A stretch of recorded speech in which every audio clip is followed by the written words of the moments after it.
But at least I still have my balls, Your Honor. I heard my lawyer emit a low hiss, and out of the corner of my eye saw his glare directed at me. I thought a guy on an hourly rate as huge as he would have a little more self-control than that. He'd warned, or rather, begged me to stop saying that phrase, citing that we risked losing public sympathy. Public sympathy apparently sways judges into handing out shorter sentences. But I knew something that my overpriced mouthpiece didn't. From my handcuffed spot in the dock, I had a better view of the judge than him. I'd seen the quickly hidden smile the first time I'd used the phrase, the smile and the automatic glance at the victim of my assault, sitting glowering at me from his seat at his lawyer's table. I guess the judge didn't like the jerk either. "Can I have another word with my client, please, Your Honor?" "I doubt it will do much good, Mr. Perkins. Your last 3 words with him certainly haven't." This time the judge openly grinned at me while my lawyer came over and whispered, "I didn't like the guy. I was down to earth. He was a snooty prick. I'm a what you see is what you get kind of guy. He's a condescending jerk. Given a choice, I wouldn't have hired him, but the choice wasn't mine. He was there courtesy of my best friend, Dave. Was Dave stupidly wealthy with a fortune to squander on my hopeless defense? No. Dave was in the same comfortable but not extravagant lifestyle that I was, or should I say used to be, until I was locked up 8 months ago. No, my overpriced butter wouldn't melt in his mouth, my daughter's name is Portia and rides a horse, representative was being paid for by an oversubscribed GoFundMe account organized by Dave. Seems a lot of people don't like the guy I'd attacked either. When the news of the wealth of my GoFundMe account hit the media, my victim started his own, to great fanfare. That backfired on him something chronic. It seemed that because of what he did to provoke my assault, he wasn't very popular. I, on the other hand, was, if you believe all the fan mail I was receiving. And I had my balls. After begging me once again not to use the provocative phrase, my guy retreated to his table and we both faced the judge again. "Mr. Freeland, your representative is right. Your victim deserves more sympathy and respect than you're giving him." The judge answered. Once again, the glitter in his eye, which only I could see, due to the closeness and angle, belied the literal meaning of his words. "I'm terribly sorry, Your Honor. I thought I was just stating the facts. I own a set of testicles.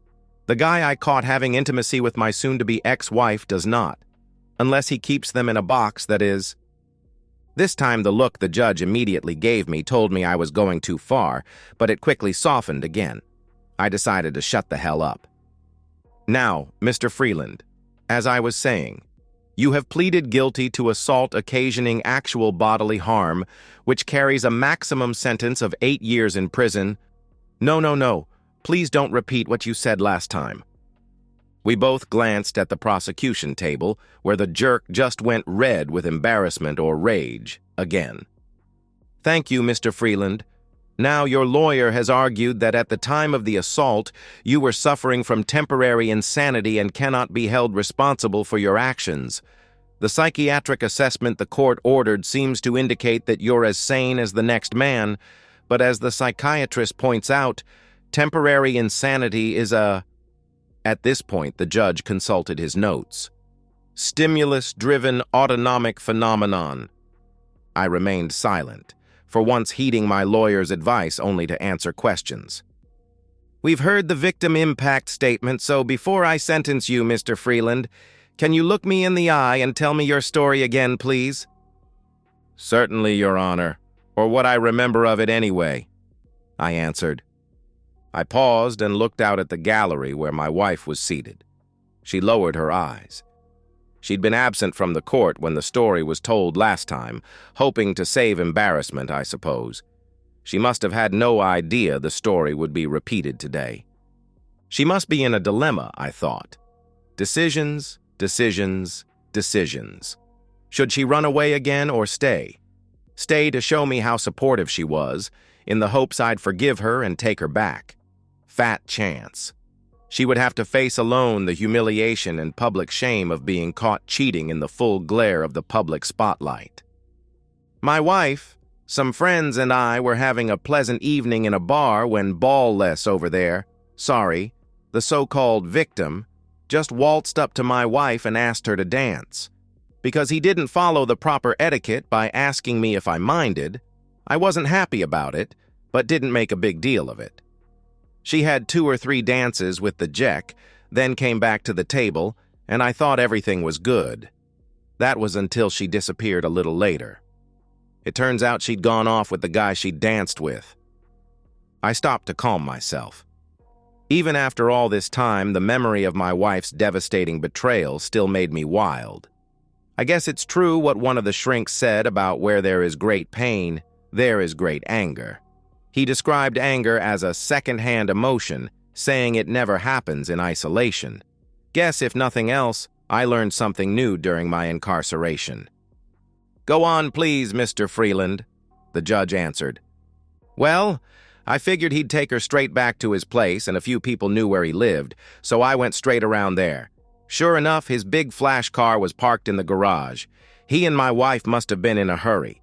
Not only had they left the garage door open, but the internal door into the house was unlocked as well. I didn't have to break in, Your Honor, just walk in." "There was certainly no mention in the police report of damage, Mr. Freeland," the judge replied. "You'll have to forgive me, Your Honor, but my memory gets increasingly hazy from this point. I do remember getting angrier and angrier as I walked through the house looking for them, and I vaguely recall reaching the base of a staircase and hearing noises coming from what I assumed was one of the upstairs bedrooms. I'm sorry, but that's it. I don't remember anything after that until the police turned up. One minute I was at the bottom of the staircase, and the next the police were there. I'm really not sure if the pictures I have in my head for that 15-minute period of time are real, or what the police that interviewed me say must have happened." I battled to maintain a baffled expression on my face, while the judge looked at me lingeringly. A large part of my overpaid lawyer's argument, that he really was very good at what he did, was that my confession that night was signed when I wasn't in a rational frame of mind. The police had erred, and there were long stretches of time when my whereabouts in the jail were unaccounted for. My lawyer had sown the seed that I was being interviewed, or bullied, off recorder, and the police had used my mentally vulnerable state to implant a memory into my head, probably by repeating it multiple times. That memory then became reality for me, and I'd signed a confession to say that's what happened. In truth, of course, I remember what happened. Every detail, from hearing the sounds of intimacy coming from the bedroom, walking up the stairs, following the sound to an open door, to seeing my wife on all fours, naked as the day she was born, being with the wife-stealing jerk I'd watched her dancing with. I don't know if it was actual insanity, but something inside me snapped right there and then, and I really don't think I should be blamed for my actions.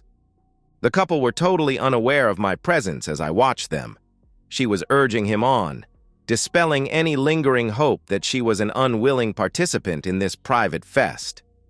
I will always be a humiliated husband from this moment in time. I would never be as good as him from this moment in time, unless I evened the score a little. I can't remember making a conscious decision to do or not to do what happened next. All I remember thinking is, I may always be a humiliated husband from here on in, and my Johnson will never be as big as this one, but at least I'll still have my balls. I'd been the fullback of my rugby team when I was younger and used to take the conversions. That meant I could put my foot exactly where it needed to be, with great force. That's exactly what I did now. He reacted immediately.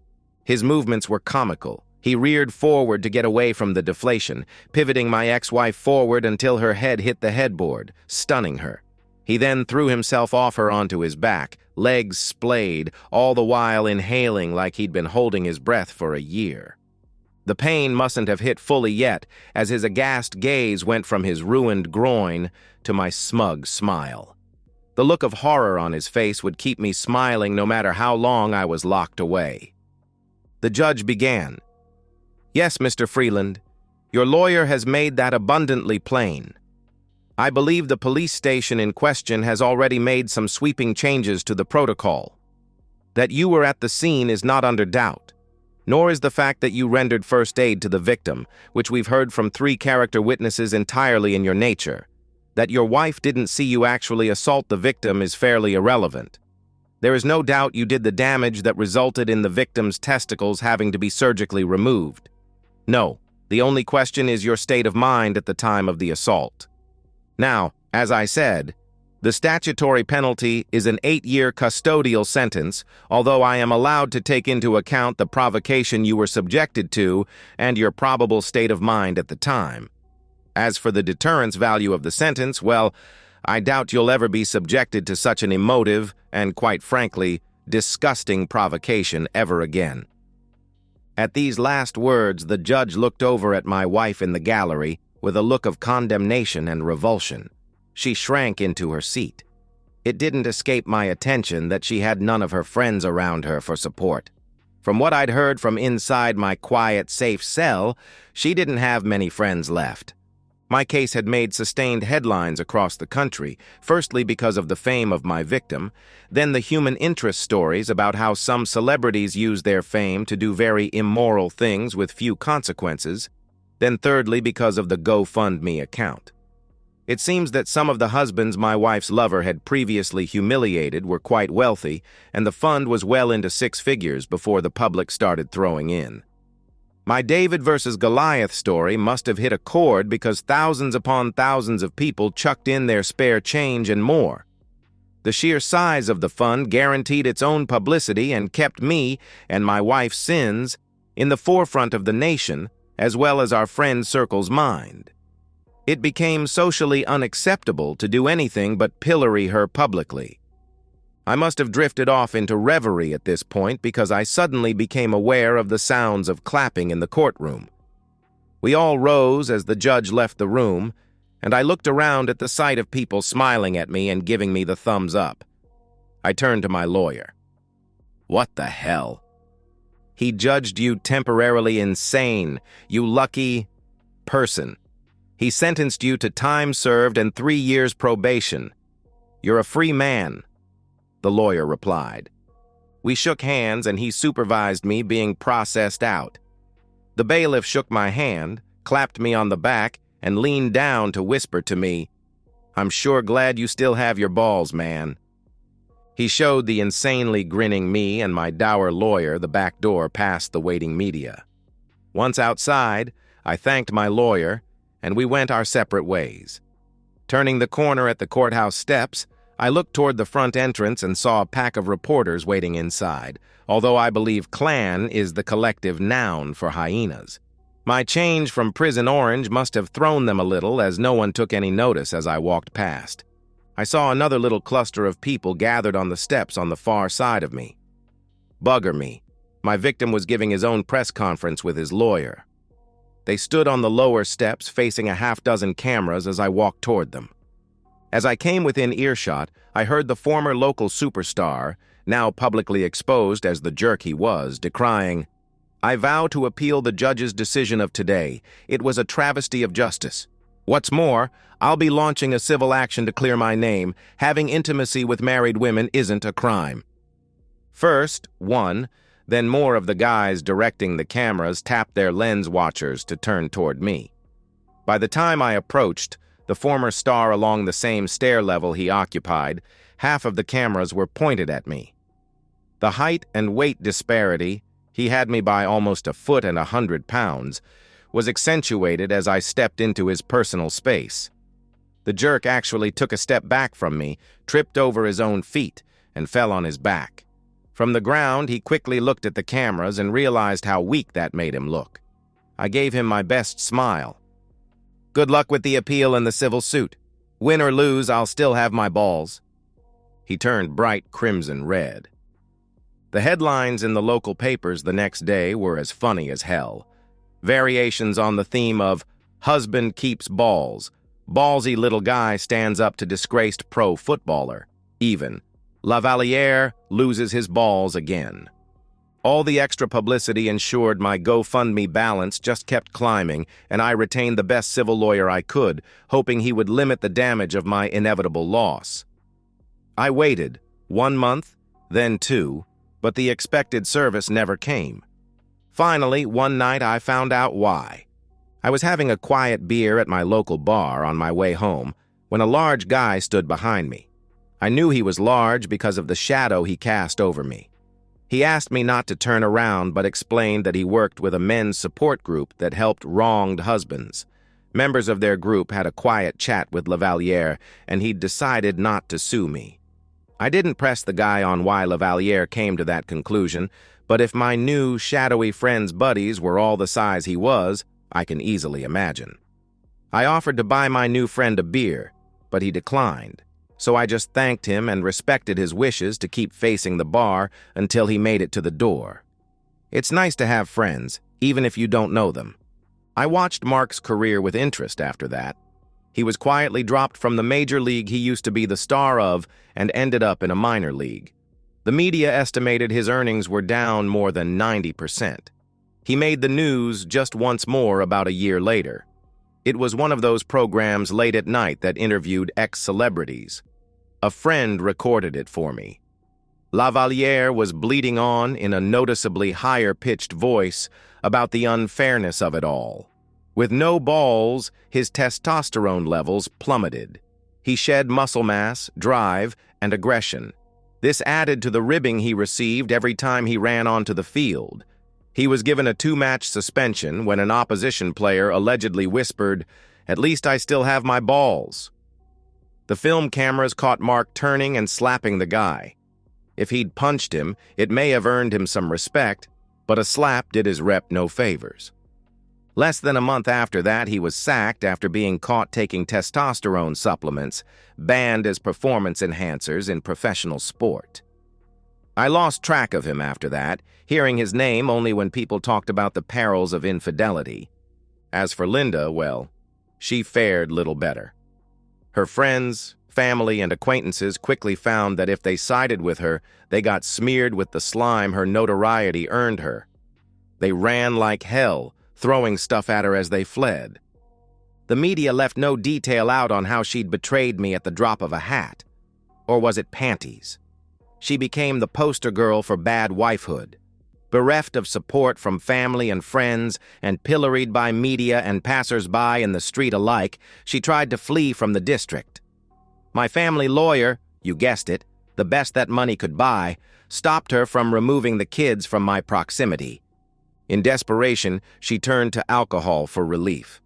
When her children, home alone, rang me to report that she'd driven through the roller door of the garage and they couldn't wake her up, I made sure the police beat me there. I left the garage door open so the media could photograph the play equipment in the bay next to where Linda normally parked her car. Her arrest for DUI was just the cherry on the top. My lawyer quickly convinced a judge Linda wasn't a fit mother, but wasn't cheeky enough to suggest I, as an admitted serious assaulter, be granted custody. Instead, the clever fellow suggested that my parents be given legal guardianship. With the ample allowance I could give them, thanks to my adoring fans, the judge quickly agreed. I just moved in with my parents. Linda's drinking became worse, which didn't enamor her to the child services people supervising her visits with the children. She gave up and moved from the district after a few months. She writes them a card every birthday and Christmas. They couldn't care less. My fame, or should I say infamy, saw me sought out by available women, and I could have done all right if I was the type to be attracted by that sort of woman. I wasn't. I did eventually meet a lovely woman. Actually, that word doesn't do her justice. I'm in awe of her. She fled Ukraine with 2 small children and her nieces.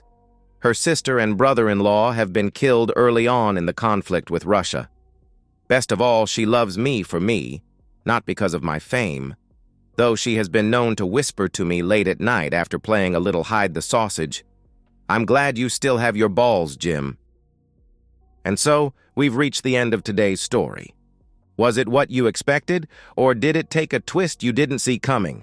I'm curious to hear your thoughts. Share them in the comments below, and let's get a conversation going. If this story kept you hooked, make sure to hit that like button. And if you're new here or just haven't subscribed yet, now's the perfect time to join our community. I bring you fresh, captivating stories every day, so click that subscribe button and turn on notifications so you never miss out. Thanks for watching, and I'll see you in the next one.